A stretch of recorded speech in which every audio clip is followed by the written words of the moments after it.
हज़रत अबू हुरैरा रज़ी अल्लाह तआला अन्हु ने फरमाया कि एक दिन हुजूर लोगों में तशरीफ़ फरमा थे कि आप के पास एक शख्स आया और पूछने लगा, ईमान किसे कहते हैं?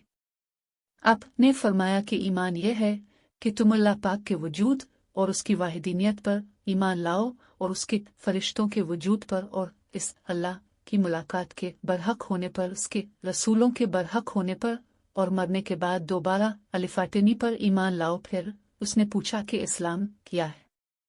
अपने जवाब दिया कि इस्लाम यह है कि तुम खालिस अल्लाह की इबादत करो और उसके साथ किसी को शरीक न बनाओ और नमाज कायम करो और ज़कात फ़र्ज अदा करो, रमज़ान के रोज़े रखो। फिर उसने एहसान के मुतालिक पूछा। आपने फरमाया, एहसान यह है कि तुम अल्लाह की इबादत इस तरह करो गोया तुम उसे देख रहे हो। अगर ये दर्जा न हासिल हो तो फिर ये समझो कि वो तुमको देख रहा है। फिर उसने पूछा कि क़यामत कब आएगी?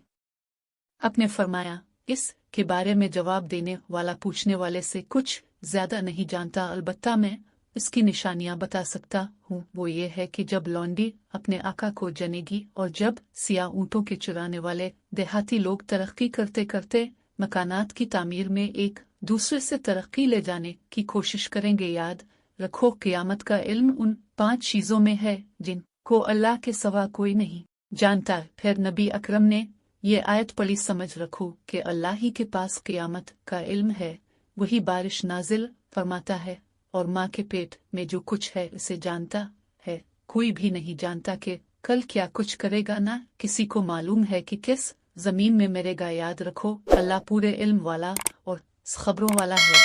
फिर वो पूछने वाला पीठ फेर कर चला गया तो आपने फरमाया कि इसे वापस बिला कर लाओ। लोग दौड़ पड़े मगर वो कहीं नजर नहीं आया। आपने फरमाया कि ये जिब्रील थे जो लोगों को उनका दीन सिखाने आए थे।